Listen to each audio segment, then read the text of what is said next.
Thomas Carlyle 1795 সালে স্কটল্যান্ডে জন্মগ্রহণ করেন। তিনি ছিলেন একজন বিখ্যাত স্কটিশ দার্শনিক, প্রাবন্ধিক, ব্যঙ্গাত্মক লেখক ও ঐতিহাসিক। এই বিখ্যাত মানুষটি 1881 সালে ইংল্যান্ডে মৃত্যুবরণ করেন। তবে মৃত্যুর পূর্বে তিনি আমাদের জন্য রেখে গেছেন কিছু বিখ্যাত উক্তি ও বাণী, যেগুলো আজও আমাদের অনুপ্রাণিত করে।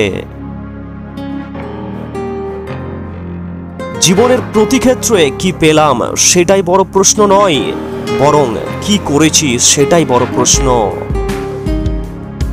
একজন মহান ব্যক্তির মহত্ব বোঝা যায় ছোট ব্যক্তিদের সাথে তার ব্যবহার দেখে।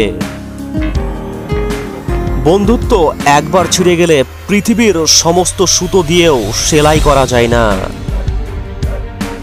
জীবন হচ্ছে একমাত্র সত্যি ইতিহাস। অন্ধভাবে কাউকে ভালোবাসলে তার ফল শুভ হতে পারে না। ভদ্র আচরণ করতে বইয়ের শিক্ষা লাগে না, ভদ্র আচরণ করতে পারিবারিক শিক্ষাই যথেষ্ট। কোনো মহাপুরুষ বৃথা বেঁচে থাকে না। পৃথিবীর ইতিহাস কিন্তু মহাপুরুষদের জীবনী।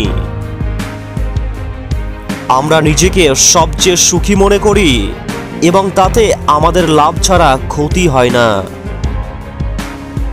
সব ধরনের অনিশ্চয়তা, হতাশা আর বাধা সত্ত্বেও নিজের সবটুকু দিয়ে সফল হওয়ার চেষ্টায় শক্তিমান মানুষকে দুর্বলদের থেকে আলাদা করে। একঘেয়েমি জীবনের তুলনায় অবসাদগ্রস্ত মৃত্যু অনেক ভালো।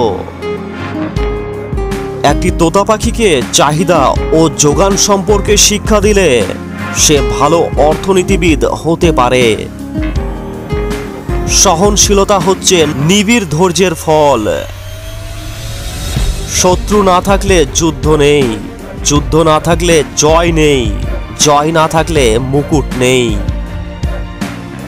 যিনি পাওয়ার যোগ্য তাকে কোনো বাধাই আটকাতে পারে না, বরং প্রতিটি বাধাই তার প্রাপ্যতাকে পরিশুদ্ধ করে। এমনকি প্রতিকূলতা তার প্রাপ্যতাকে নিশ্চিত করে যদি তিনি অটল থাকেন। একটি প্রেমময় হৃদয় সমস্ত জ্ঞানের সূচনা করে। লক্ষ্যহীন একজন মানুষ হালবিহীন জাহাজের মতো। সুস্পষ্ট উদ্দেশ্য সম্পন্ন ব্যক্তি এমনকি সবচেয়ে অমসৃণ রাস্তাতেও উন্নতি সাধন করতে পারবে। উদ্দেশ্যহীন ব্যক্তি সবচেয়ে মসৃণ রাস্তাতেও উন্নতি সাধন করতে পারবে না। আমাদের প্রধান কাজ হলো দূর থেকে কি অস্পষ্টভাবে দেখা যায় তা নয়, কিন্তু যা স্পষ্টভাবে হাতে রয়েছে তা করা। টমাস কার্লাইলের কোন উক্তিটি আপনাকে সবচেয়ে বেশি অনুপ্রাণিত করেছে অবশ্যই কমেন্টে জানান। ভিডিওটি হেল্পফুল হলে একটি লাইক করুন ও আপনার কমিউনিটির মধ্যে শেয়ার করুন, যাতে তারাও অনুপ্রাণিত হতে পারেন। আপনি চ্যানেলে প্রথমবার এসে থাকলে অবশ্যই আমাদের চ্যানেলটি সাবস্ক্রাইব করুন। ডেসক্রিপশনে দেওয়া ফেসবুক পেজ ও ইনস্টাগ্রামে ফলো করুন। ভিডিওটি শেষ পর্যন্ত দেখার জন্য আপনাকে জানাই অসংখ্য ধন্যবাদ।